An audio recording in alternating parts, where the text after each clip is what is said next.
We've arrived at the second day of Shavuot.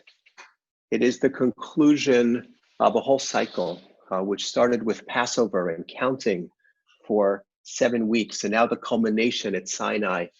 And a bit later in our service, we're going to be reciting Yizkor, asking God to remember our loved ones who are no longer with us. It's a time today that is very pregnant with opportunity, with God's revelation, but also tinged perhaps with some wistfulness of what used to be. Recently, Deanna and I and our son Zach, following his recommendation, watched on TV a production of Sunday in the Park with George, which is a musical that was written by Stephen Sondheim. And it's a musical that describes the life in somewhat of a fictitious way of George Seurat, who was a painter who created a style of using dots known in French as pointillisme, using dots and then creating through those dots a sense of an entire scene. And he painted a picture of a number of people who were out enjoying the park one day. And this became a very famous painting. It now hangs in a museum in Chicago. So the play is about the life behind that painting. It's about the relationship between art and life. It's about that which lasts and that which fades away. And there's a very beautiful song that I want to share with you, where the painter is having a conversation musically with his mother. And the mother is looking out at the view. And she is sad because there are parts of the view that are no longer there. So she is looking out at where there used to be a field, and now there's a tower that's being created. Probably it was the Eiffel Tower that was being built at the time. And here's what she sings to her son. I see towers where there were trees going, all the stillness, the solitude, Georgie, Sundays disappearing all the time when things were beautiful. And he tells her, he sings to her, mother, pretty is what changes, but what the eye arranges, that's what's beautiful. We create beauty through our perception, through what we bring, he tries to say to her. But she has the last word of the song. She says, Georgie, how I long for the old view. One of the fun parts or hazards, depending on how you look at it, of my work is that whenever I'm watching something, I find myself thinking, how can I use this for a sermon? And when she sang, how I long for the old view, I said to myself, this is something that we need to reflect on. It's human nature to yearn for what was. It is human nature to yearn for the old view. So you can look at this book right here, and you can say it is fixed and unchanging. The words inside of this book in the Torah are never actually going to change. And yet we know that the combination of the written Torah and the oral Torah and what Professor Michael Fishbane called Torah Klula, the Torah that is all-encompassing, all of that together is changing constantly. It changes with respect to situations and sentiments and realities that are changing constantly. The Kabbalists connected the written Torah with God's masculine presence and the oral Torah with the Shekhinah, with God's feminine presence. There's an idea that they are involved contrapuntally, and all of it is constantly in the process of changing. With regard to our tradition, how many of us long for the old view? We long for things the way they were. We long for the synagogue as it was. The situation that we're facing right now, it's a very stubborn instance of the reality that things are constantly changing.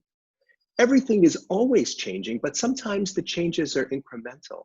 And the situation that we find ourselves in has catapulted us into a recognition of how deeply and profoundly things are changing.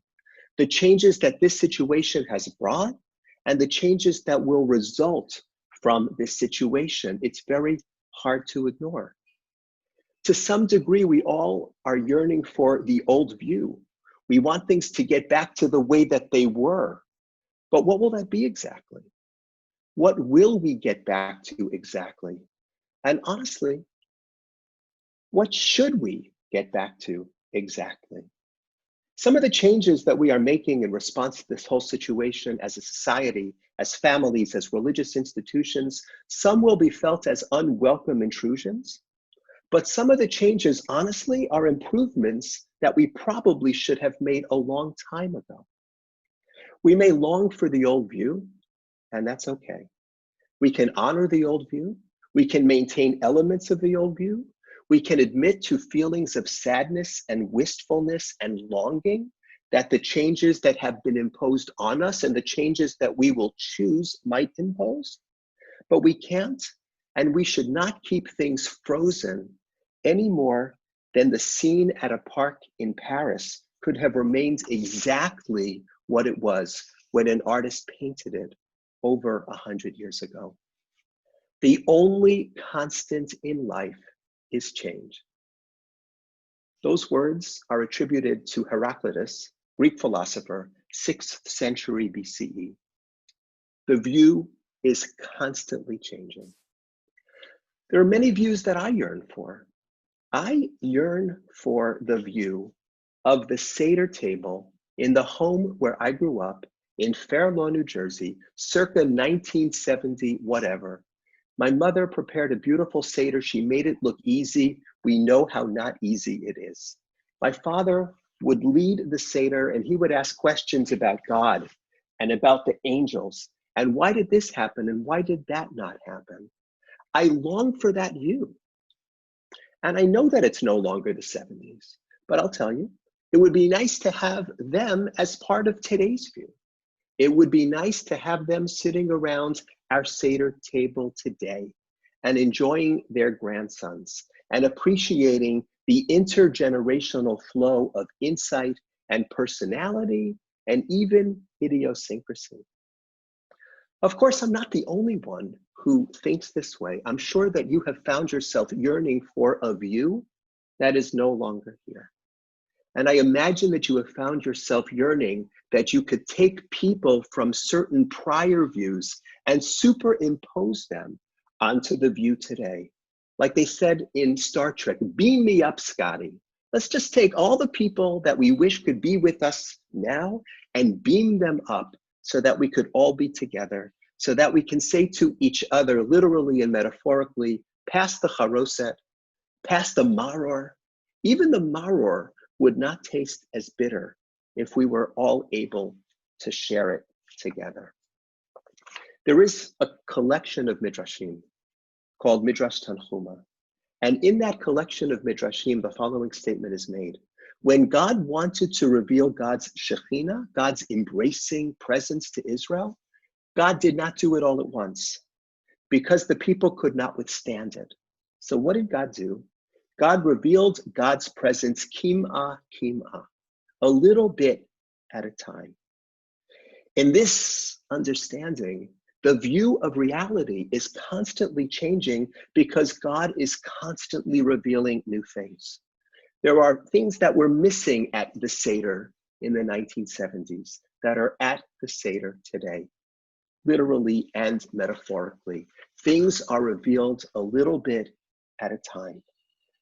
We may long for the view of what was, but the view of what was is constantly being replaced by the view of what is. And the only thing that is constant is the replacement of old views by new views. So with appropriate wistfulness for what was, for the old view, the old normal, if you will, I invite us to embrace with courage and even with joy when possible, the view of what actually is and the glimpse of what might be. And I also invite us to consider what role we can play. There's much that we can't influence and much that we can't control, but there are elements of ourselves, of our agency that we can bring to these views to make these views improve in ways that are appropriate and beneficial. As our lives and our synagogue and our community and our planet continue to evolve, as old views become new views, let us use our eyes and our ears and our hearts and our hands to make all of it as beautiful as we can. Shabbat Shalom and Chag Sameach.